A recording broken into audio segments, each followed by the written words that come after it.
Hi, everybody. I see lots of people signing on. We'll just give folks a couple minutes, and then we will get started with our webinar for March.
Good afternoon to everybody who's on. I see some people are still signing in, so we'll just take another minute or two and then we'll get started.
Okay, I think we'll go ahead and get started. Hi, everybody. It's really nice to see so many people signed on this month again, and lots of familiar names there, and then lots of new names as well, which is always really exciting for those of us who have been involved with the division for a while to see new people's names participating in the things that we're doing.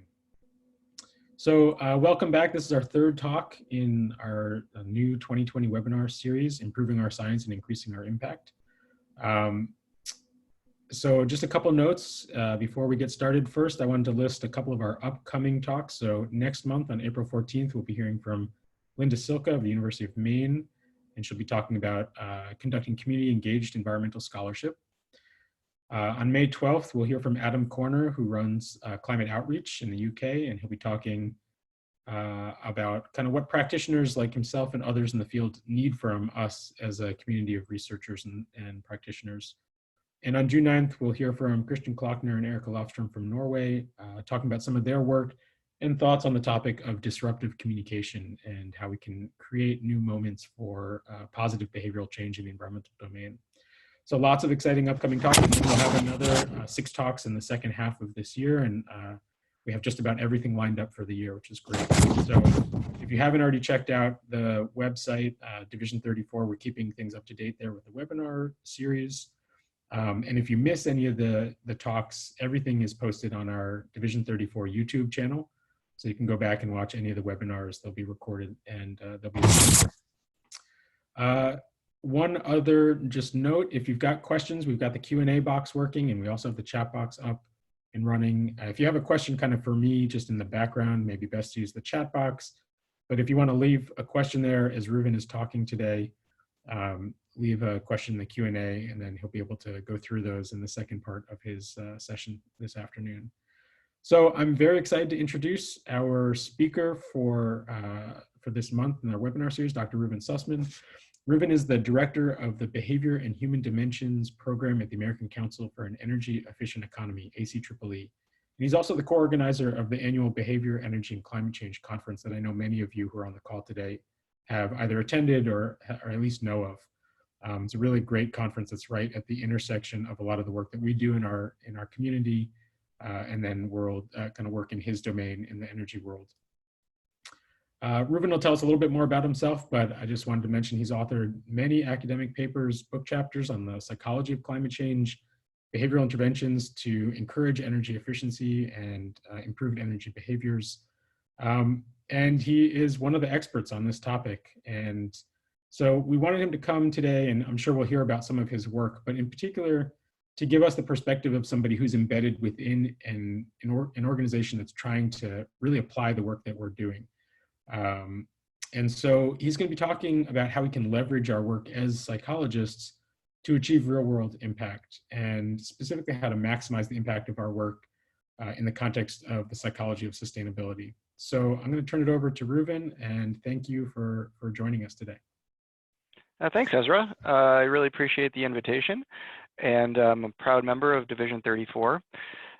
As Ezra mentioned, I'll be talking about translating psychological science into effective advocacy. So I'll tell you a little bit about why I am somewhat qualified to talk about this topic, and then we'll get into how we can actually be advocates with our research. So what we'll cover, first of all, sometimes I just Google things like cover in Google Images and I find interesting pictures, so I use them and they might be unrelated. There you go. So let's talk about today, my role as an academic that informs policy, and then the three sort of important pieces to creating psychological research that has political or policy impact. So first, my role. As Ezra mentioned, I work for the American Council for an Energy Efficient Economy. I guess for those of you who can't see me, there's a picture of me. I direct the Behavior and Human Dimensions program here.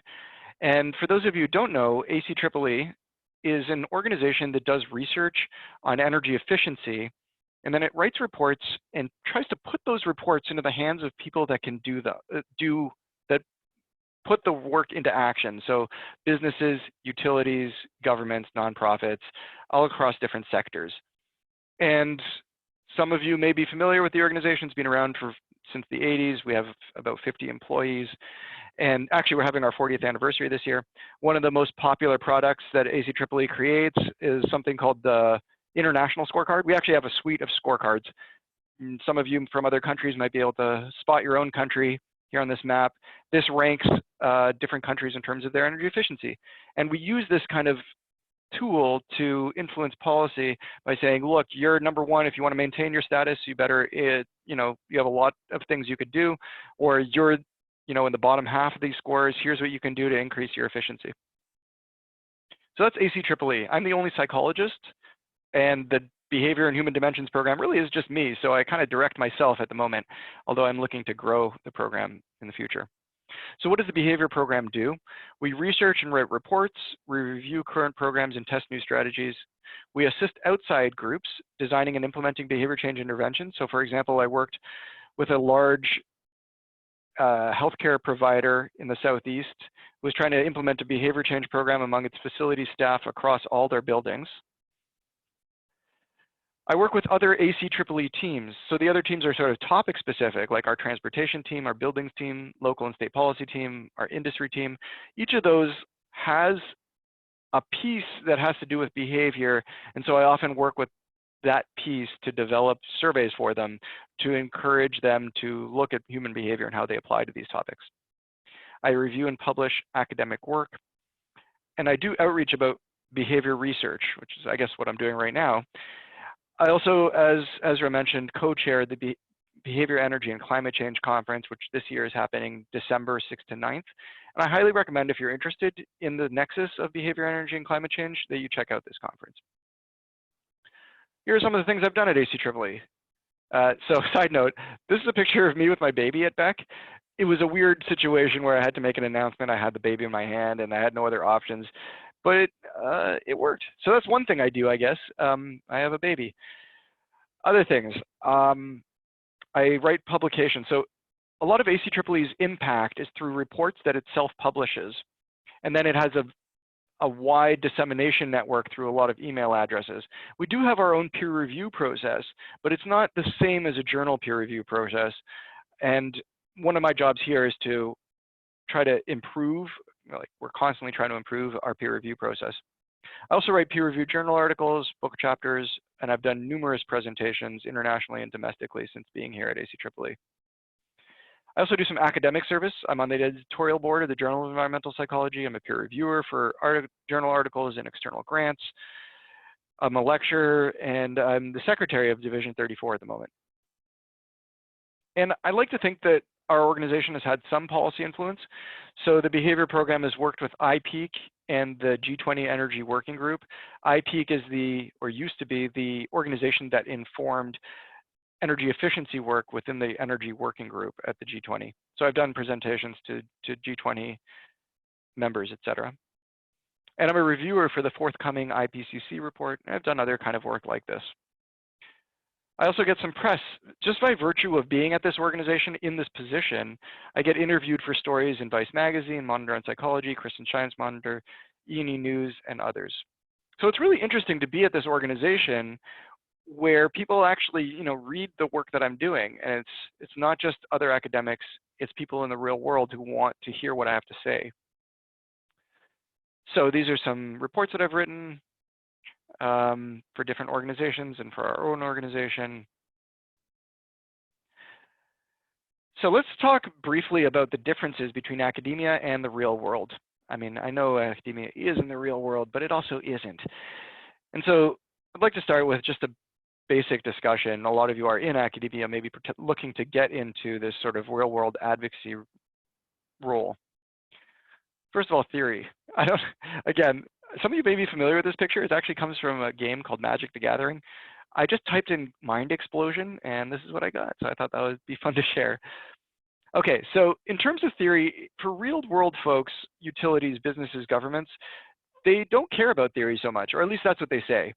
Really, they are interested in some of these theories that explain why things work, but what they really care about is the functionality of those theories. They want to see tests, real world programs that have been implemented that have behavioral effects, and not just whether they work, but how well they work, how much energy do they save, how much carbon do they divert. And when you're talking to them, be ready with examples.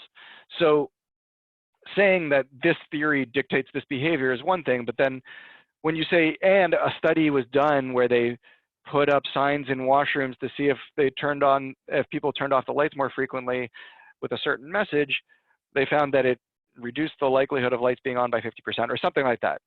These concrete examples are really important for folks outside of academia. And applied research is much more valued outside of academia. For those of you who are in academia, you might be, trying to develop theories, inserting another piece to a theory that's out there, doing a structural equation model to explain why another variable is important in explaining behavior. So that kind of stuff is really valuable in academia. It gets you into good top-tier journals and it gets you good academic positions. But outside of academia, it might be hard to believe now, but people really care more about the impact that you've had in the real world, your ability to do field studies. That is highly valued. And be aware that non-psychology theories work too. I'm in a place where I'm the only psychologist. My work is reviewed by economists, by policy experts. And so being able to work with all kinds of theories and all kinds of research methods is really valuable. Conferences. So as opposed to presenting your work at psychology conferences, I highly recommend presenting your work based on the outcome measure that you've used. So I did a study on composting. I learned that there was all kinds of conferences on waste management that might be interested in my research. Now I do presentations at things like the National Home Performance Conference, where I talk about my research on home energy assessments and how they can be made more persuasive. I also presented the ACEEE 2020 Summer Study on Buildings. That's a place where a lot of engineers go, but they're interested in how behavioral science can improve the uptake and adoption of their engineering, how people can mitigate the rebound effect. And then, of course, the greatest conference in the world, the Behavior, Energy, and Climate Change Conference, which is happening December 6th to 9th. I am using hyperbole, but really, it actually is a good place to meet non-psychologists and present your work to people in industry, people in government that can put your work into action. Here are some players in the space. So I often get the question, who would hire a behavioral scientist or a psychologist outside of academia? Well, there's organizations like Navigate and Opinion Dynamics that do evaluation. They want to recruit people that have expertise in research methods and various types of statistical analyses. There's also utilities like PG&E, maybe not so much now, but they were a huge funder of behavioral research. Some of these folks, like in the middle, you see Susan Mazur-Stoneman, an anthropologist. On the left is Karen Era-Martinez, a sociologist. They had my position here at ACEEE before I had it, and they're in this space. Beth Carlin on the bottom right, she's also a co-organizer of BEC, and she does work applying behavioral science as a for-profit company doing environmental work. And then there's organizations like Illum Advising who are doing the same thing, Shelton Group, which is a marketing company. So these are places where your expertise might be valuable. All right, so my target audiences now are also different than they used to be in academia. I'm no longer just looking at other academics and persuading them that my work has value and can contribute to the knowledge base. My target audiences now are things like program implementers. So I didn't even know what a program implementer was until I started ACEEE. For those of you who don't know, utilities, for various reasons, are encouraged to implement programs that save energy. It's hard to understand, and there's a lot I can get into there, but basically they have reasons to try to save energy. And so they hire program implementers to create and develop and administer the programs that save energy. So program implementers often implement behavior change programs like home energy report programs, or they'll implement home energy assessment programs or education programs. So program implementers like Franklin are part of my target audience. I also target government agencies. So I'm writing for folks who, like a DOE or EPA, that administer programs like Energy Star or Home Performance with Energy Star. I've worked with utilities like ComEd in Michigan. I did a project for them about how their home energy assessments could be improved to be more persuasive. And contractors and home energy assessors and other people that are doing the work on the ground. So there's institutes like the Building Professional Institute that trains these home energy assessors. They want to know how they can convert more assessments into actual work on people's homes. So they want to know how to be more persuasive, and that's the kind of work I've done projects on home energy assessment that are valuable for them. And then applied behavioral scientists sort of as well. So it's important for me working at an organization that does advocacy with government to have credibility. So my credibility helps the organization and helps our research and helps us have an influence. So for those of you in the United States, you might be familiar with other advocacy organizations like maybe the Heritage Foundation. You know, that's an organization that also produces quote unquote research against climate action and against sort of progress, you know, on alternative fuel sources and such. We have, our strength is that we offer credibility and good quality research. And so that's how we get our voice heard. So appealing to behavioral scientists, doing presentations at academic conferences and publishing in academic journals is really important to me as well. Okay, let's get into how to have impactful research. The first step is choosing a research topic that is impactful. Okay, so I put this stupid joke on here because the research question is really important. When you're thinking about a research topic, first consider which domain you're going to be targeting. It depends, of course, on your organization or the purpose of your research. My domain now is only energy efficiency, which really doesn't restrict me too much. I'm actually always passionate about that. Before I started at ACEEE, I was doing work on, for example, composting and recycling, not just energy efficiency, but now it's all energy efficiency. I'll pick a research question that A, has policy implications, B, consider the potential outcomes that you will be measuring and how important they are to the people you're trying to influence, and C, make sure it's directly applicable as an intervention. So far too often, I see environmental psychologists studying behavior or intentions or attitudes using surveys, and then maybe constructing a model that explains behavior or attitudes in various ways. And I myself have done this in the past. That's not what's really valuable for utilities, businesses, governments. What they want is something that will inform the potential policy that's coming up. So something that tests a behavioral intervention in the field is really valuable. And something that tests a theory or is purely academic is not as valuable in the real world for policy. And of course, consider your research method. I found it very useful to be able to use qualitative methods, longitudinal, not just randomized controls trials, which you often can't do in the field, but quasi-random designs. And for example, my most recent project on home energy assessment reports, I got a sample of reports. I had experts review them. I did a content analysis of them, and I did an eye tracking study. None of those are experimental, and what a lot of folks in graduate school learn is how to do an experiment, how to analyze the results of an experiment. That's valuable for a specific type of research question, but it's not going to answer every research question. And a lot of the most impactful research in the policy world is not experimental. So be aware of all kinds of methods and don't be biased towards one specific method. And of course, you try to pick a research topic that allows you to have impact and do research at the same time. So for example, if your project recruits a bunch of schools, for example, and you're trying to get them to save energy in those schools, well, through the project itself, you will maybe save some energy. And the result of the project will be a report that, of course, can be replicated in a variety of schools across the country or the world, and maybe you'll have a bigger impact. But even doing the study itself saves energy. Okay, again, just a random picture and joke that I guess I like cat memes, so sometimes I put those in my presentations. Try to enjoy the presentation. All right, let's talk about the role of theory.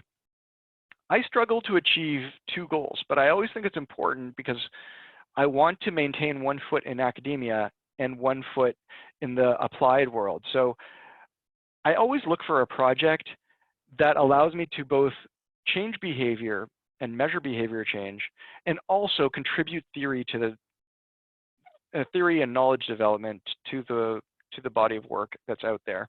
And that way, I will have something I can publish in a peer-reviewed academic journal and something to publish as an ACEEE report that can have policy implications or business or implications for utilities. Again, a shortcoming of most academic research is that it's too theory-focused and it's difficult to apply the results. Not impossible, you might just have to rework what you've done for academia for a real-world report.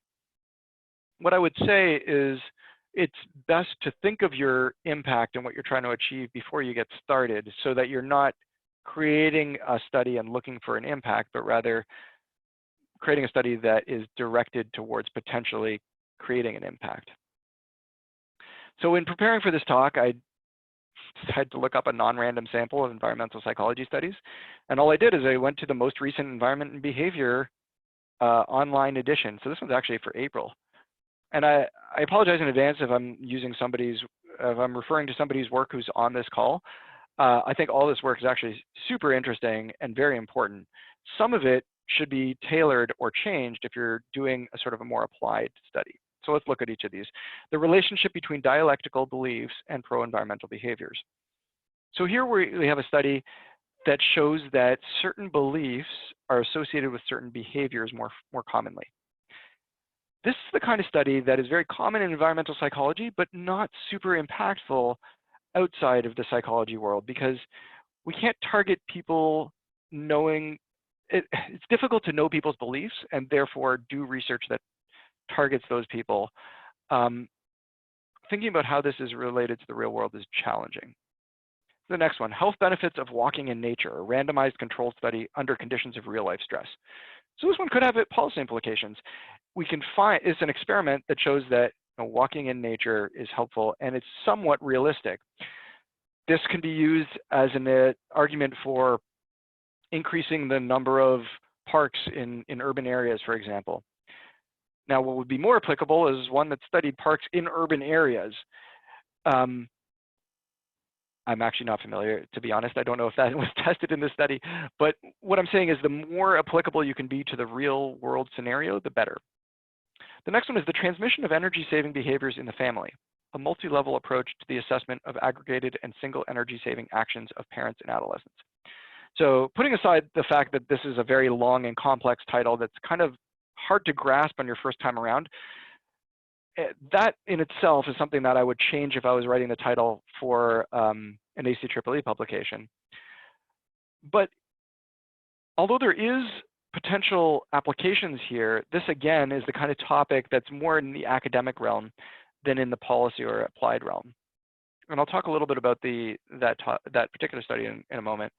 And the last one is testing the impact of a planning policy based on new urbanist planning principles on residents' sense of community and mental health in Perth, Western Australia. So again, this one has a long and somewhat complicated title, but this one is very impactful in a policy world. And I'd point out that this one is not an experimental study. This one is a descriptive study, but this is the kind of thing that can have impact. Okay, so let's get into writing for impact. There's a lot of tips for improving your writing and a lot of guides out there that I recommend you look up. All you need to do is Google effective writing for impact, and you'll get a good list. Here's a few things that I'm going to talk about. Okay, I thought it was funny. How do you communicate with like actual humans in the real world? Number one, be less passive. Number two, be more assertive. Number three, avoid jargon and complex language. Minimize the methods sections and maximize the results and recommendation sections. So stop being passive. This is probably the number one issue in academic writing. And it can be improved. Even in academic writing, you should not be passive, but it's really problematic for reports, blog posts, et cetera, that you're trying to really target people that can make a change with your research. So here's the abstract for that report on the transmission of pro-environmental behaviors within families. The present article examines the transmission of energy-saving behaviors in the family on two levels.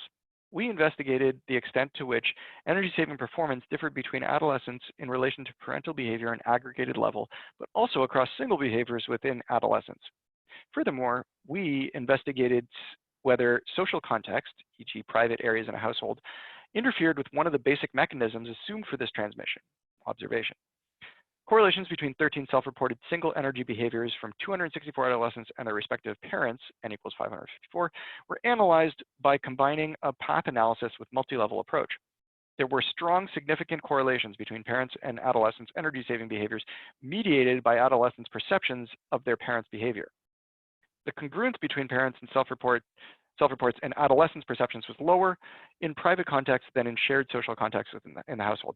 And this indicates that differentiated investigations with single behaviors and a focus on the social context, e.g. observability, are needed in transmission research. Well, I mean, I think the thing that first of all, this is perfectly great for an academic audience. It tells you all the information you need to know. It's obviously would have to be reworked for a non-academic audience, and that wasn't the point of this abstract. So I want to say that off the top. That said, if we were creating this for a non-academic audience, we'd really want to get rid of the passive voice. The sections that I've highlighted here, as you can see at the beginning, they do a great job of saying we did this, we did that. But then for the majority of the abstract, they actually fall back into using the passive voice. Were analyzed, there were strong significant correlations. The adolescent's perceptions was lower, are needed in transmission of research. So what you do is basically take the object and make it the focus and put it up front. So instead of are needed in transmission research, so transmission research needs differentiated investigations, et cetera. So try to get rid of that passive voice as much as possible. You also, most obviously from this example, want to get rid of the complex and complicated words. Try to get rid of jargon and try to shorten those sentences. A rule of thumb that I like to use is minimize the number of syllables in a word. So, like aggregated is a complicated word. Can you come up with a simpler one? Mechanisms. Is there ways to simplify and shorten everything? As an abstract for an academic work, this is great, but if this was for a real world audience, there's far too much of a focus on methods. You just need one sentence, if that, with the basic idea for the methods. For an abstract, you might not even need it at all. I'll talk more about methods and results later. And where are the recommendations? How does a policymaker act on this? If, let's say, we knew it came out that teens influence their parents' behavior, well, then you could refocus this as an argument that we should have behavior change, or like we should teach environmental action in schools, for example. As it is now, it's hard to parse out what the recommendations would be, but I would put the recommendations and the key results as they can be applied up front. Okay, start being decisive. This is so hard for academics. We like to say things may happen, it might occur, this could potentially happen under these circumstances. We have to stop that and start being decisive. So here's an example from a different report from that E&B most recent journal issue. In summarizing the results on physiological responses, walking, regardless of environment per se, seems to be most effective in buffering HPA axis activation when under high and low chronic life stress, but not acute stress. Passive viewing of nature scenes, however, seems more effective in increasing cardiac vagal activation when faced with an acute stressor. So this is going to be really hard for you guys, but you're going to have to take out the seems to be, take out the this may happen, this could potentially happen, and try to be decisive. What researchers, businesses, policymakers, and governments are looking for is your credibility. If you seem like a credible person, because let's say you've published in peer-reviewed journal articles or you're associated with a university, they don't need to hear, they want to hear your opinion. So here's your chance to say what you believe is really happening. And hopefully you can be more decisive. You don't want to lie. You don't want to say something's true when it's not, but try to remove as much hedging language as you can. And this is something that may come as a surprise. Almost nobody cares about methods. It's all about your results and your recommendations. Bring those to the fore. For your methods, all you need is really the most basic summary of your key components. Maybe your sample size, especially if it's impressive, you need a nationally representative sample or something like that. A basic design, like this is a review, or I did a randomized study, or this is a quasi-random design, or something like that. And your outcome measure. We measured how much energy was saved. That's all you need. Move your details to the appendix. So you're definitely going to need the details, because there are going to be some people out there that want to criticize your work, and they need to see the appendix and the details to make sure that it's not open to criticism. But for the most part, people are trusting your credibility. And that's what your strength is. You don't need to go into details of the methods because they won't understand it, and you're distracting from your results and recommendations. They believe you because you're an expert. Explain the results in terms of how they can be applied. So don't just say, don't tell them like F values or regressions. You can put that in an appendix. But usually what you'll want to do is say, this shows that, you know, this intervention works better than that intervention, which means that, you know, policymakers should do this when they're presented with this scenario. I'm sorry, I don't have anything more specific to describe there, but that's basically how you would provide it. And provide actionable recommendations. I like a bullet pointed list of like, you know your target audience, this is what they do, here's exactly how they can apply these recommendations in different ways. Probably the most important section of your report, if you're writing something for a non-academic audience, is your abstract, your executive summary, and your key takeaways. Now, I, like many people, used to spend very little time on these. You've written your whole thing. Now to submit it, you just want to make sure you have an abstract and key takeaways. You do it because you have to. I highly recommend spending a lot of time on this, really thinking them through, and if you can, bounce them off of your target audience. Get them to review it before you send it out on a broader scale. And we actually have an external review process that does just this. The executive summary and key takeaways need to be reviewed just like the rest of the report. Keep it short.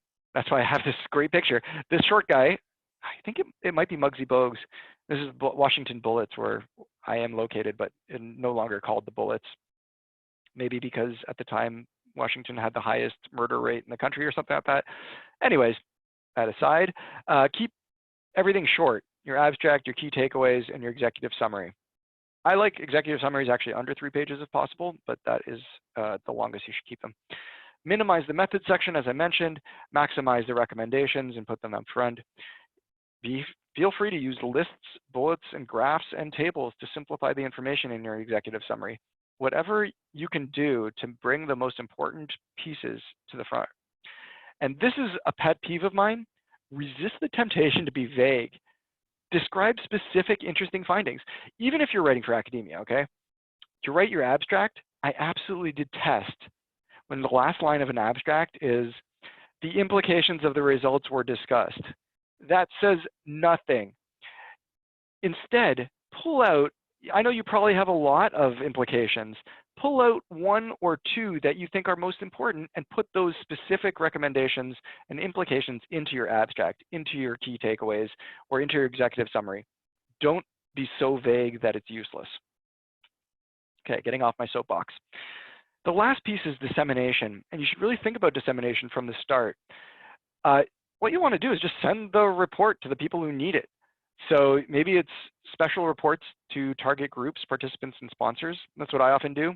People who were in the experiment, they might want to know the results. And by sending it to these specific people, you might make a small change in the overall behavior across the country or the world or whatnot, but you're able to make an actual difference. Those people can also spread it to others. So, like people on the ground, like this gentleman in the top right, might be good to reach. Email lists and social media can be very valuable tools. Here at ACEEE, that's our main tool is email lists. We have like 150,000 emails that are active and reading our messages. So that's how we get our reports out. Share in forums and at relevant conferences. So this is a picture of me at the G20 Energy Working Group Forum.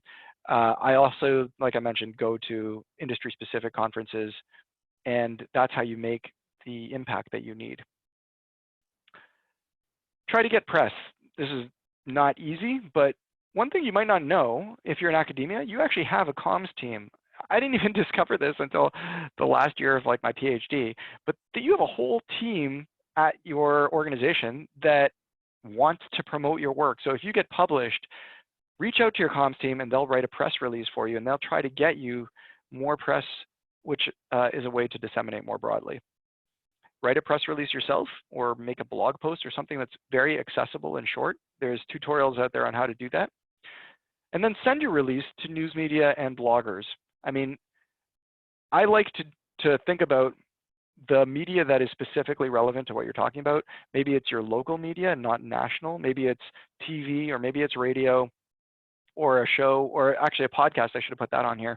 Podcast that's doing a topic that's near to where you published on. All right, so we're coming to the end. The takeaways. I don't know why this is funny to me, but key takeaways. You should always put these in. So I'm doing them now. Choose a good and applicable topic. Remember that it should have policy implications. Think about your outcome measure. Write impactfully. Remember to stop being passive, start being active. Share broadly and with specific target audiences. Get press. And that's it. Thank you very much for having me on this today's webinar. And I think the most interesting part is usually the Q&A. So I'm very excited to open it up now. As I mentioned again, please check out the BEC conference, Behavior, Energy, and Climate Change. That's becconference.org. And the information is on that website. It's December 6th to 9th. Thank you very much. Thanks so much, Reuven. Lots of interesting and important insights for many of us to think about. So we've got a couple questions already listed in the Q&A, and folks should continue to feel free to put those in. So Reuven, you should be able to see them as well, but how about I'll read them out and then Reuven can respond, and I'll just go in the order that I see there. That'd be So, great. I'm actually looking at a full screen of my slides. So, okay.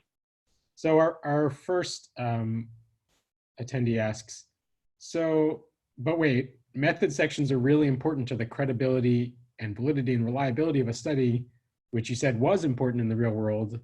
This is the difference between scientific research and other kinds of research. So can you speak, I think maybe the question is, can you speak a little bit more towards, how much of the method is important to communicate, and where do you stop, and where do the methods component is critical within the scientific community. Where does that fit in though, in terms of, especially I think, credibility and kind of perceptions that this is solid work that you're actually trying to get people to use in the real world? yeah, it's a good point. And, the credibility is really, as you mentioned, it's what sets you apart. So I think the most critical thing is if you're writing a report that's not directed towards academics, you put your method section in the appendix, and you just mention the key pieces that make it credible: the sample size, the design, and maybe the outcome measures. When you're writing the same thing up for peer-reviewed journal, highlight the methods like you're writing a peer-reviewed journal, your traditional peer-reviewed journal submission. So that's how I would get around that. It really is important, especially there's a fraction of people that will want to criticize your methods. And for that reason, it's important to have all of them up front there, or sorry, not up front, but in the appendix available. Great, thank you. And we've got another question. It says, language is important for accuracy. Accuracy is important for credibility. Is there anything wrong with creating a policy paper from research? Nobody reads the peer-reviewed articles other than academics as it is. Right. Do not make the mistake of just copy pasting your abstract and making that your policy paper or your report that you're trying to get into the hands of businesses or utilities. As I hope I've demonstrated by reading one abstract, those are not correct. They're not what they're looking for outside of academia. And so you'll have to be familiar with the language that they use, and use that language, and avoid or recognize when some jargon might not be understandable outside of your discipline.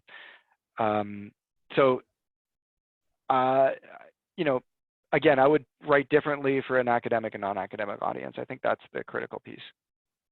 Yeah, I think it's a different skill set. It really is. Time to develop. I mean, it's not something that many people get to practice in graduate school unless they're being really intentional about that. And that actually brings us, I think, to our next question, which is, what would be your main advice, Reuven, for PhD students who would like to transition to the public sector or outside of academia? Are there competencies to highlight, skills to expand on? What would you recommend, having done that transition very successfully just a couple years ago? So I think that my job is fantastic, but it's very unique. I happen to be in a situation where because we're trying to advocate for policy, they needed somebody who was credible.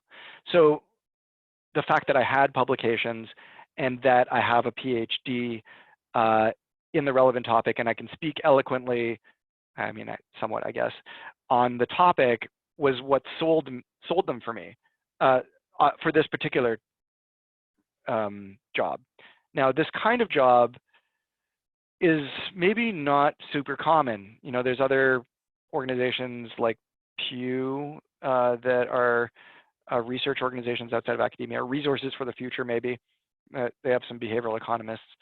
But if you're looking for a job, let's say as an evaluator, those are the consulting organizations that do evaluations on energy efficiency programs, then things like your research methods are very important, your ability to do analyses. And so a wide variety of research methods and understanding those is very valuable.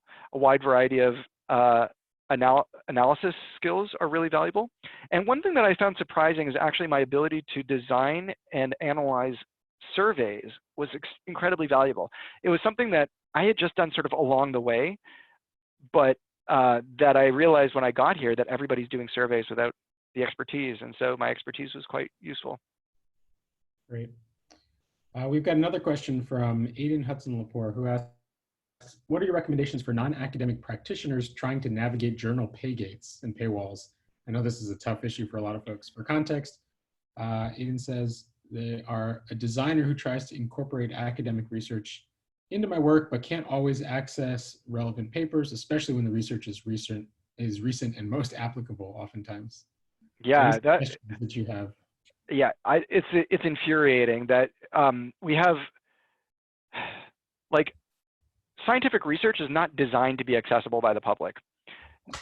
Aside from the fact that the jargon and the language makes it very difficult for a non-academic to understand, it's also like structurally out of reach because of these paywalls. You have to pay to be able to access the journal articles. Even at ACEEE, we can't get around these paywalls. And so what we do a lot of the times is Google searches or Google Scholar searches, and they often, not always, but there's often somebody who's posted the paper you're looking for on like ResearchGate or something like that. Sometimes I hate to say this, you befriend somebody who has access to paywalls. Sometimes if you're an alumnus of a university, then you could get a special alumni account that's a little bit cheaper. Or you work from the abstracts. You can get abstracts for free. And so this is why I really advocate for well-written abstracts. Try to get those free abstracts and see what you can glean from those and include them in your writing. I do recommend trying to get those peer-reviewed journal articles because they are so valuable, and I wish they would be included more. Yeah, I think I would also suggest, I mean, and this is not just if you don't have the paper, but it's always a great idea to reach out to the people who are doing the work. And right. Almost all of us on the academic side love to communicate with people who are interested in something that we've just published. I have never said no to sending someone a preprint, which I'm always allowed to send. And so if you can't find it online, I mean, you should always be reaching out to folks. Yeah, I mean, it really, and it helps those individuals as well because they want to get cited. So if there's a chance of that, then they'll send you their work. Yeah, okay, so a couple new ones just came in. So one, psychological research always has an element of uncertainty. This is where vagueness in reports often stems from. So I find it hard to find the courage of selling results as certainties, quote, certainties. Could you speak a little bit more about how to navigate and balance the need for firm conclusions and recommendations on the one hand with the inherent uncertainty of research and what we're doing? Yep. It's really difficult, great question. It's so hard. I should mention that here at ACEEE, we have an editor, and the editor worked with me on my first report here to really change my writing. It's a tough balancing act because you want to be honest, and you know that there is no absolute certainties. Every theory is a theory until proven otherwise, right? There's always a chance that like somebody somewhere at some point in the future will find something that contradicts a law or something, a theory that we have, you know, like the law of gravity has been proven over and over again, but there's still a chance that at some point in the future, it will be disproven somewhere in the world somehow. So what I would say is you are an expert. Pardon me. I assure you that is not coronavirus. It's a perfectly ordinary cough from not having any water. I would say that if you are convinced of a result, then you should say it and try to use conviction in your voice because there's people on the other side of these arguments a lot of the time that are being very strong and have conviction. For example, climate deniers are very certain that it does not exist. If we can't reply with the same kind of certainty, we're not going to win the argument. And you know, for example, we know that if we present two parts of an argument, it creates doubt that the phenomenon is real. So we really need to try to change the way we talk about these things. In your peer-reviewed journal articles, use all the hedging language you want. When you write it for the journalists, I would try to use more certain language.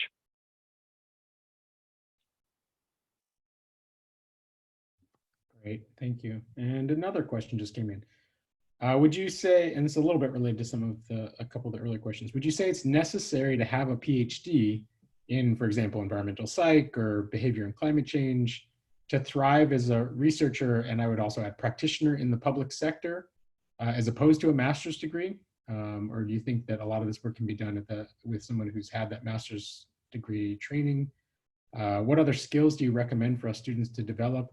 And I might also just add to this question, Reuven, you said a little bit about your job position being unique, but I sense, or I have a sense that you probably do have a good kind of sense of what other jobs are out there and what you're seeing what you're seeing happen in the broader field, not just the energy efficiency world. So whatever you could speak to on those questions.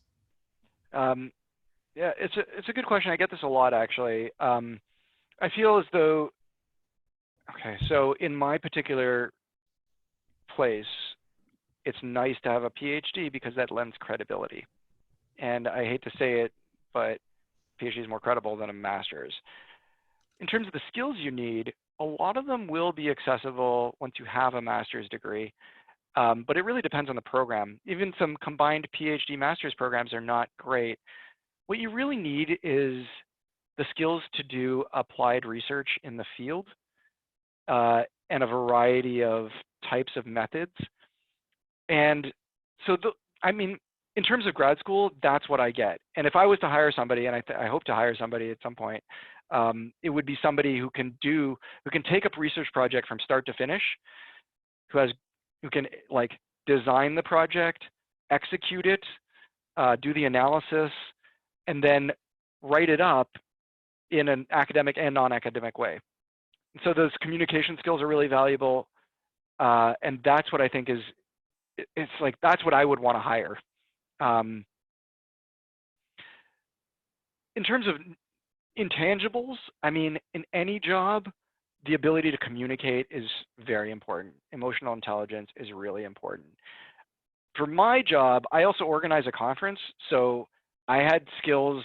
I had organized the music festival before when I was doing my grad studies, and so that ability to like get sponsorship, to promote, to organize was very valuable for me. That's not for everybody. I also direct a program, so my ability to work with spreadsheets, to manage people, to do budgets, that was also extremely valuable. So my job's not every job, but those are the skills that I see as important. Great, thanks so much, Reuven. I don't see any other questions listed so far. I don't know, Reuven, if there's any kind of final words you want to leave folks with. I think you've already shared a lot of your own experience and given a lot of things for people to think about, especially I think for a lot of our students who are on the call and thinking about what comes next and how they might want to enter the kind of world that you found yourself in. But if not, I'll give you the last word, Reuven. Thanks.